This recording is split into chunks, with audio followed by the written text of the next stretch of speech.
जैसे कैसे सोच रहे, जैसे पहले कोई हमारे मोहल्लों में कोई कचरा लेने आता था तो बोलते कचरे वाला आया है। आज लॉकडाउन के दौरान लोगों की सोच क्या बदल गई, बोले सफाई वाला आया है। वही आदमी वही हम है, तो क्या बदल गया, सोच बदल गई। तो हम ऐसा माहौल खड़ा करें कि लोगों की सोच बदल जाए और जहां पर हैं वहां खुशी खुशी वो लोग जिए, ऐसे उनके समझ में आ जाए। जैसे हम बोलते हैं कि मुझे गुस्सा आया, इसने मुझे गुस्सा दिलाया। अब कोई क्या दिलाएगा, हम रॉबर्ट थोड़ी है, गुस्से हमारे में था, उसने तो तिली डाली। तो जो बारूद हमारे अंदर भरा है उसको कैसे ट्रांसफॉर्म करना है, E=mc², ये बात बहुत बड़ी चीज है। और ये हमारी संस्कृति में सिखाया गया, ये तुम्हारे हाथ में, ये भगवान के हाथ में, तुम ये जियोगे तो ऐसे होगा, ये करोगे तो नहीं होगा। तो हमें क्या करना है और भगवान पे क्या छोड़ना है, ये अगर हमको पता चल जाए तो मैं मानता हूं जिंदगी इतनी अच्छी तरह से पसार हो सकती है, इतनी बढ़िया निकल सकती है कि कब बुढ़ापा आ जाए और कब मौत भी आ जाए तो हम हंसते हंसते बोलेंगे, अरे मेरा तो पूरा हो गया लाइफ, मैंने तो कुछ किया नहीं, या तो मैंने बहुत कर लिया। मतलब आपको एक संतोष लाइफ में पैदा हो जाएगा। जैसे लोखंड का टुकड़ा होता है ना, 10 रुपए केजी में बिकता है। वही लोहे के टुकड़े से आप छरिया बनाओ तो एक एक छरी वो किलो में बिकेगा, वो एक एक छरी 10 रुपए में बिकेगा। उसमें से भी आप सुई बनाओ, कितना पैसा पैदा होता है। और इससे भी किसी अच्छी घड़ी के तुम जो अंदर हैंड्स होते हैं वो बनाओ, कि वही लोखंड है, घड़तर नहीं होता है। हमारे देश में ये बहुत बड़ी कमी है। हर एक इंसान सक्सेस होने के लिए पैदा हुआ है और वो सक्सेस ही है अगर उसको पूरा इंफ्रास्ट्रक्चर दिया जाए, संस्कार दिए जाए, स्कूल कॉलेज लाइफ में उसको बताया जाए, ये बराबर होना चालू हो जाएगा तो मैं मानता हूं कि जिंदगी बहुत अच्छी तरह हम लोगों की पसार हो जाएगी।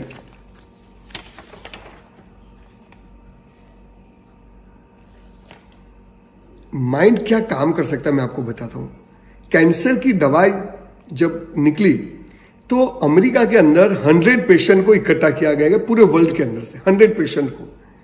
एक रूम में 50 पेशेंट को रखा, दूसरे रूम में 50 पेशेंट को रखा। दोनों 80% अप वाले थे, मतलब वो 100 पेशेंट में से कोई बचने का किसी का स्कोप नहीं था। पहले रूम में डॉक्टर गए, उन्होंने एक मेडिसिन दिखाया और सब पेशेंट को बोला कि देखिए ये मेडिसिन आ गई है कैंसर की, इससे आप बच जाओगे, पर इससे अगर आप नहीं बचे तो फिर आपके बचने की कोई वो है नहीं।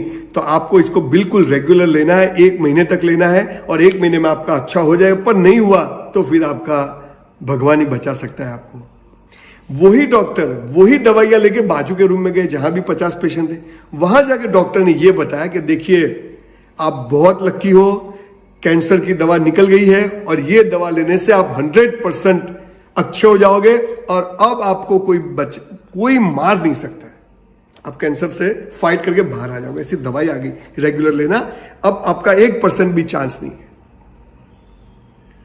पहले मैं बताया कि दवाई है, लोगे तो अच्छे हो जाओगे, पर इससे अच्छे नहीं हुए तो मर जाओगे। दूसरे में बताया ये निकल गई है, इससे मरने का कोई चांस ही नहीं है। दोनों रूम में सेम मेडिसिन, 1 महीने बाद, 1 महीने हर एक पेशेंट को दवाई दी गई दोनों रूम में। जब 1 महीने बाद सर्वे किया गया तो पहले रूम के अंदर 20% रिकवरी थी, ओनली 20% रिकवरी, 80% को कोई असर नहीं हुई। और बाजू के रूम के अंदर वहां पर 60% लोग अच्छे होना चालू हुए, रिकवरी होना चालू हो गया। और मैंने तो सुना है कि वो दोनों रूम में दवाई नहीं थी, सिंपल पैरासीटामोल कालपोल थी। अब ये बात में कितना दम है मुझे उससे में नहीं जाए, पर हमारा दिमाग ऐसे रिएक्ट करता है। अंधेरे में अगर कोई रस्सी भी होती है तो हमें सांप दिखाई देता है।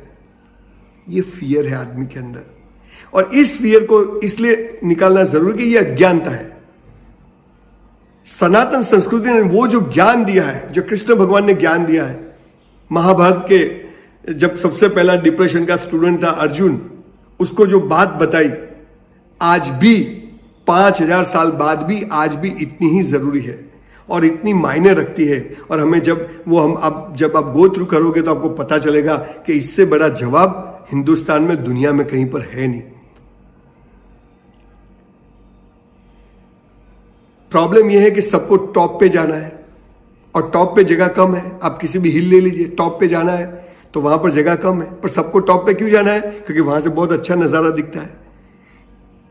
पर हरीफाई बहुत है, कंपटीशन बहुत है। हम और कुछ रास्ते सोचते नहीं है, तलाशते नहीं है, नए रास्ते, नई सोच, थिंक डिफरेंट, ये हमें आता ही नहीं। क्योंकि मोनोटोनस लाइफ हमारे माँ बाप जिए, हम भी मोनोटोनस है, हम हमारे बच्चों को भी देते। कोई आउट ऑफ द ट्रैक जाके सोचना चाहता ही नहीं है। और इसीलिए हर एक इंसान दुखी है, हर एक इंसान अपनी लाइफ को एंजॉय नहीं कर पाता है। हर एक को ये लगता है कि मैं इस पृथ्वी पर आके, इस घर में आके मैं फंस गया हूं। ऐसा है नहीं। जब हमें कैलकुलेशन आता नहीं, पर जब सिखाया जाता है तो फिर आ जाता है। ऐसे लाइफ के अंदर हमें बचपन से अगर सच्ची बातें बताई जाए कि ये बेटा आपको करना है और ये भगवान पे छोड़ देना है, और ऐसे आप जियोगे तो भगवान आपका सब ध्यान रखेगा। जो करना है बेस्ट करना है, ये सारी चीजें जैसे हमें चलना सिखाया जाता है, ऐसे ये सारी चीजें सिखाई नहीं जाती। और बच्चे थक जाते हैं और हमेशा उनको ये लगता है कि हम लोग लाइफ के अंदर कुछ कर नहीं पाएंगे।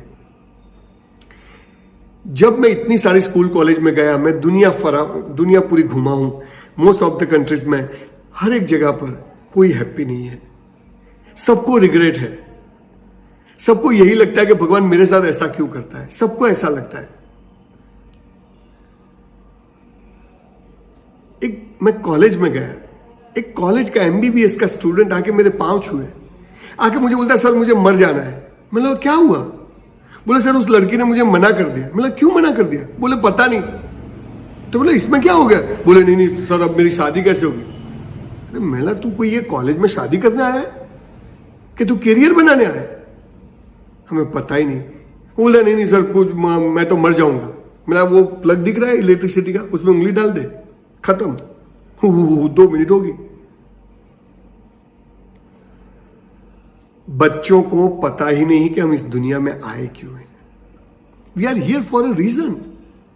हमारी एक जगह है, उस जगह पर जाएंगे, उसको बेस्ट परफॉर्म करेंगे, और भगवान जब बुलाएगा हंसते हुए जाएंगे। साक्षी भाव। किसी का बेटा मर जाता है तो हम कहते अरे भगवान ने गमी खरू। जब हमारा मर जाता है तो हम रोते हैं। जब हमारा भी गुजर जाए और हम उस पावर से जिए, ये सनातन संस्कृति है, ये भारतीय संस्कृति है। आज जब लॉकडाउन का टाइम है, पूरी दुनिया के अंदर इतनी डेथ हो रही है, तब पूरी दुनिया ने इकोनॉमी को पकड़ा, हम लोगों ने इंसान को पकड़ा। इंसान जिंदा रहेगा, हम फिर चालू करेंगे। ये इस देश की ब्यूटीफुलनेस है। आज मंदिर वाले लग गए हैं, मस्जिद वाले लग गए हैं, सेवाभावी संस्थाएं लग गई हैं, सब लोग लग गए। इंडिविजुअल सेवा कर रहे हैं, बड़े बड़े बिजनेसमैन कर रहे हैं, फिल्म स्टार कर रहे हैं, क्रिकेटर्स कर रहे हैं, एक छोटा आदमी भी कर रहा है, सब लगे हुए हैं। ये इस देश की ताकत है। और तभी 5000 साल बाद भी ये देश बिल्कुल सही तरीके से खड़ा है। और ये एजुकेशन सिस्टम में आ गया तो फिर आप देखिए कि बच्चे कैसे होनहार पैदा होते हैं, कैसे ताकतवर पैदा होते हैं। उसे कोई फिक्र नहीं होगी फ्यूचर की। उसको पता है ये मुझे करना है, ये उसके हाथ में है, ये मेरे हाथ में, ये भगवान के हाथ में है। मैं इसको बेस्ट करूंगा, ये करके भगवान पे छोड़ दूंगा। बिल्कुल फियर जाएगा नहीं, फियर कम कर सकते हैं, बिल्कुल कम कर। फियर तो होता है, किसी को भी होता है, पर ये चीजें अगर हमने करना चालू कर दिया तो मैं मानता हूं कि हम बहुत अच्छा सोसाइटी के लिए काम कर सकते हैं। अब आगे के एपिसोड में मैं इसके रास्ते बताने वाला हूं कि कौन से वो रास्ते हैं 4, जिसमें से 2 रास्ते हमें करने हैं, 2 रास्ते भगवान पे छोड़ने हैं। और ये करके अगर हम जिंदगी जीते हैं आज से, तो मैं मानता हूं 5 साल के अंदर हम जो चाहते हैं वो होना अपने आप निर्धारित हो जाएगा, चालू हो जाएगा। मैं इतना बोलता हूं, इतनी बातें करता हूं, लोग बोलते संजय भाई क्यों ये करते हो, क्या फर्क पड़ेगा, समाज में बहुत नेगेटिविटी है। मैंने बोला देख भाई, तू अपनी बीवी बच्चों के साथ 2 घंटा नहीं बैठता और मैं समाज के लिए, सोसाइटी के लिए इतने सेमिनार्स करता हूं, तेरे दिमाग में बैठेगा नहीं। ये पूरी अलग बात है। जो चाहिए वो करो, ये हम सीखे हैं। एक अंकल समुद्र किनारे पैदल चल रहे थे, तो वो समुद्र का पानी सब बाहर आता था, उसमें मछलियां भी बाहर आती थी।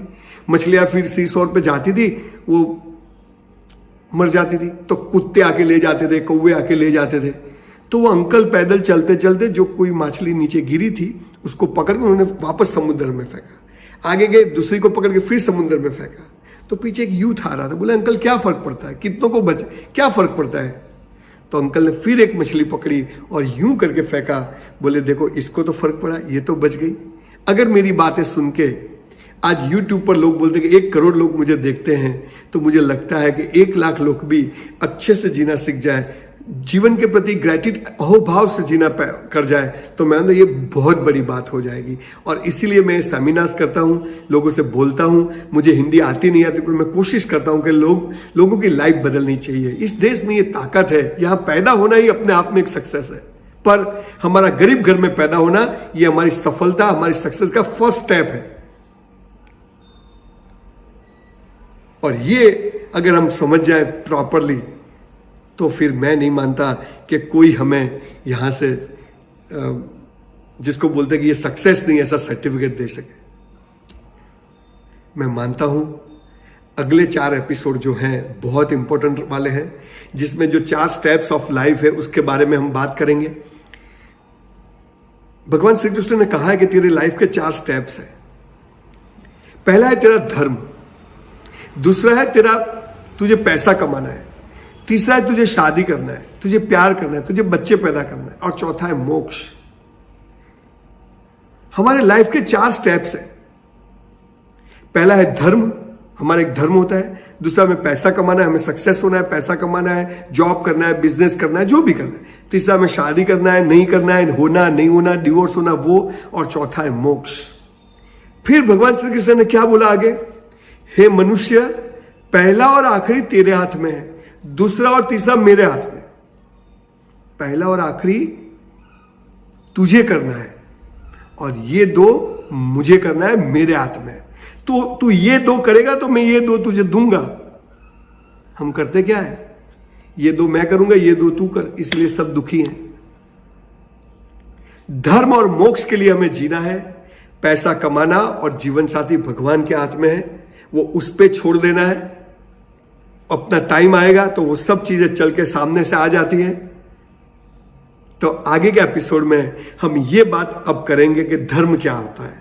हमारी जो धर्म की डेफिनेशन है गलत है, हमें गलत सिखाया गया है। पैसा कैसे कमाना गलत सिखाया गया है, प्यार कैसे करना, शादी कैसे करनी गलत सिखाया गया है। मोक्ष क्या होता है, सब छोड़ दो, ये छोड़ दो, गलत सिखाया गया। और इसी वजह से हम ये 2 नहीं करते और यही 2 करते हैं।